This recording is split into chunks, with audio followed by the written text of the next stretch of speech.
My name is Alexander. I have a brother, but we never really got along.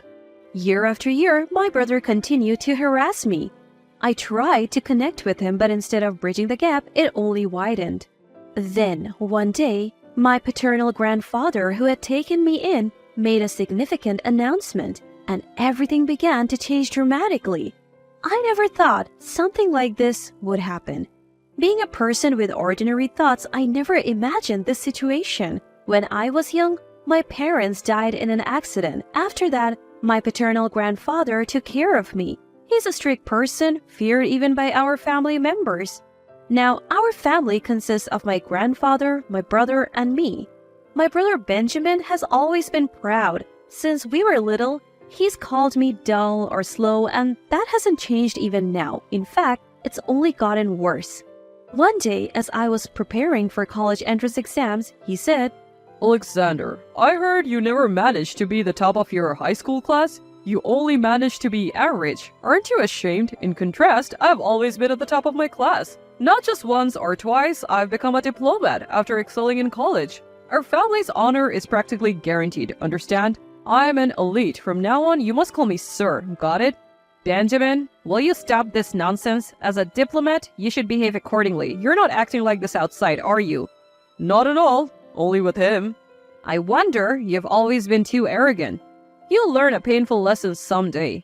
Don't worry, I'm excellent. So that won't happen. Are you getting old, grandfather? I thought this behavior was unthinkable from the brother I knew as a child. Even I thought that was rude. I glanced at my grandfather. I knew that after scolding my brother, he always looked at him with a bitter face. Time passed and I graduated from my desired university without any delays and got a job at the city hall. It's still a tough economy, but I thought that working for the city hall would provide some stability. However, my brother's taunts only increased. I'm home, Hey, you're back? he said, looking at me with contempt. I wanted to avoid this kind of welcome right at the entrance. Usually it would end there, but this time was different. As I was about to enter the house, my brother came close and whispered in my ear, You should just disappear. What? You're a disgrace to our family since you can't get ahead. Better leave before you become an embarrassment, okay? What are you doing there? Nothing at all. Now wash your hands quickly. You're so dull. He said and left. You're a disgrace to our family, so disappear? Finally, he said it. He had always been harsh, but now he looked down on me like this. When we were really young, he was a bit mean but never neglected me. Our mother raised us equally and our father taught us how to be men from that time. Raised by such parents and being blood-related siblings, it only makes me feel sadder. Is it because I've grown tired of being ordinary? Has power changed him? Or is it because of our prestigious family background? In any case, if our father and mother could see my brother now, I wonder how sad their eyes would be. Perhaps my feelings showed on my face for now. My grandfather approached and put his hand on my shoulder. Don't cry. It's truly shameful to cry over something like this. Yes, I'm sorry. It's fine. But it's time to make things clear. Just like it happened with me in the past, it's a strange fate that it's happening again in my grandson's generation. He muttered to himself and walked away. At that moment, my grandfather's face wasn't the usual bitter one, but sharp, dignified, and clearly exuding a sense that he had made some decision. That's how it seemed to me. Time passed, and this day was my grandfather's birthday. Usually, relatives would gather for a quiet celebration, but for some reason, no one was there this time. Only my brother and I were waiting for our grandfather, the guest of honor, in the living room. But there was nothing on the table, not even the usual birthday cake, making it a lonely scene for a birthday. I had prepared a present for my grandfather, but it didn't seem like the right time to give it. Don't you think it's strange? What? Nothing. I was foolish to ask. There was a click and the door opened. When my grandfather entered, we straightened up and quietly looked at him. I was tense, sensing a different atmosphere. Glancing at my brother, I saw a faint smile on his lips. It was as if he knew something. When my grandfather took his seat, he took a deep breath. You've probably already noticed today is my birthday, but I haven't invited anyone. There's more important news. Important news, you say? Yes, it's about taking over the family business. At that moment, my brother's eyes widened, his smile still on his face. It was as if he was saying, I've been waiting for this. As for me, I was just a little tense, thinking the family business will probably be handed over to my brother. If that happened, my brother would undoubtedly cast me aside. Thinking that way made me feel heavy. Finally, I've been waiting. So when do we start the process? Even tomorrow's fine. You are too eager. I haven't told anyone yet. What are you saying? It's obvious, isn't it? The family business will be inherited by me, the eldest son. Am I wrong? Yes, you are wrong. My brother stared at my grandfather, who answered sharply, his smile frozen on his face. Unable to accept what was said, my brother coughed, placed both hands on the table, and leaned forward, eyes wide open. I didn't hear you clearly. Could you say that again? You are unfortunate to have sudden hearing loss at your age, Benjamin. Fine. I'll say it clearly as you wish. You will not inherit the family business. It will be Alexander. Unbelievable! I never thought I would inherit the family headship. I couldn't hide my surprise, though not as much as my brother. Alexander, you will carry on the next generation. We'll handle the inheritance procedures later, that's all. It's a lie. It's a lie. It's a lie. This has to be a lie. My brother's scream echoes through the room. Why not me? Why not me? I have more ability and fame than him. I have connections with influential people. I'm a diplomat in my current job, and he's just a city hall employee. I don't fall short to this disgraceful failure in any way. Do you understand that, huh? Indeed, in terms of ability and education, that may be true. But to say that you surpass Alexander in every way is an overestimation of yourself. Benjamin, you don't understand others' pain at all. What? What does that have to do with anything? The world is survival of the fittest, a society of disparities, capitalism. Only the strong survive and the weak become fodder for the strong. They talk about love and equality, but those are all illusions. In the end, power and money are everything. My brother shouts his beliefs in a rage, and my grandfather responds with hearty laughter. I can see my brother's eyes trembling with anger at my grandfather's reaction.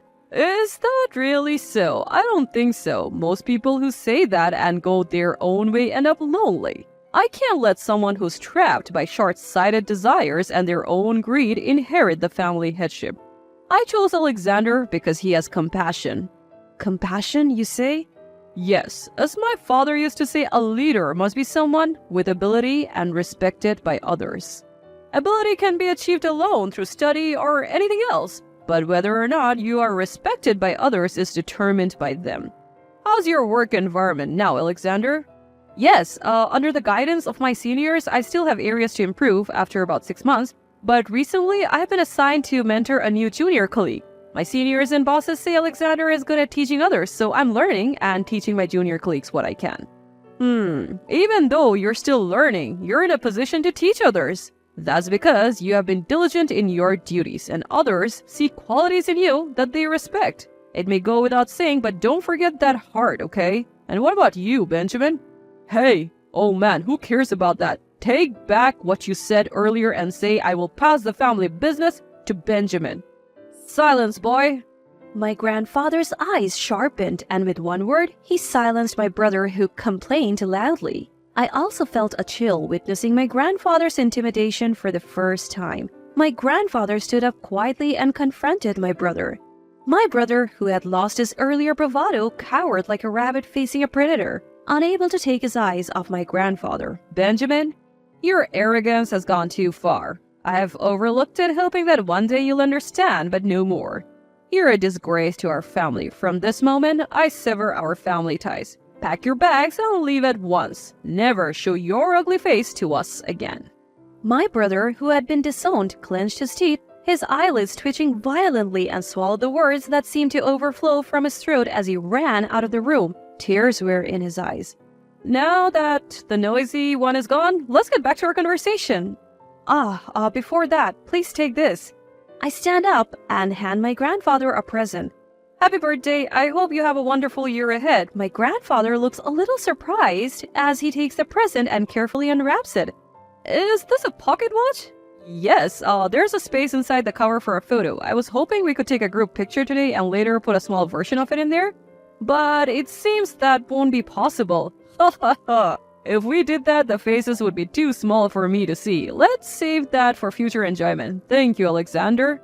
My grandfather says this with a smile, but his expression quickly turns serious again. Be prepared, Alexander. Things are about to get much tougher. Please, go easy on me. That's not an option. My grandfather says this with a mischievous grin, like a child playing a prank. From that day on, my life changes dramatically. After resigning from my job, I spent every day learning the manners and etiquette befitting a prestigious family, studying hard to meet the expectations. My grandfather, sometimes stern, sometimes encouraging, truly seems great, and I come to respect him as a parent. I spent almost a year devoted to my studies, and thanks to my efforts, I'm able to attend upper-class parties. The nervousness I felt was probably the most intense in my life, but I think I was able to overcome it with the confidence and results of my daily efforts. Even after that, a candidate for my marriage has decided to ensure the heir. I tightened my resolve once again, realizing that things won't settle down for a while. In the midst of all this, I hear rumors about my brother who left home. Apparently, he's working hard overseas as a diplomat. Knowing my action-oriented brother, I think he must be handling his job skillfully. I hope he will live his future by switching his mindset, keeping in mind what my grandfather pointed out. Since hearing the rumors about my brother, I sometimes wonder how he's doing. What he did to me hurt a lot, and I hated it, but I honestly didn't wish for such a farewell. My brother may not feel the same way, but Benjamin was my brother and family. My grandfather told me to forget, but I couldn't simply discard my feelings or be so detached. But now, unlike before, I am in a position of responsibility, and I don't wish to call him back. I have a duty to protect the pride of the prestigious family and the new family I have built. My child is now 5 years old, running around more energetically, growing up healthy and lively. My wife stands by my side, never losing her warm kindness, and together we are raising our child as a support for each other. And when our child grows even bigger and matures into a fine person, the position my grandfather held will come to me. My grandfather now enjoys his leisure time, watching over us, and has declared that he won't interfere with how my wife and I raise our child. In other words, it's a generational change. My path as a new leader is still ahead, and it's truly exciting. On a side note, it seems that my grandfather has put a photo of his grandchild in the pocket watch I gave him for his birthday, and he smiles every time he looks at it. I hope you're looking forward to my growth as well, my great-grandfather.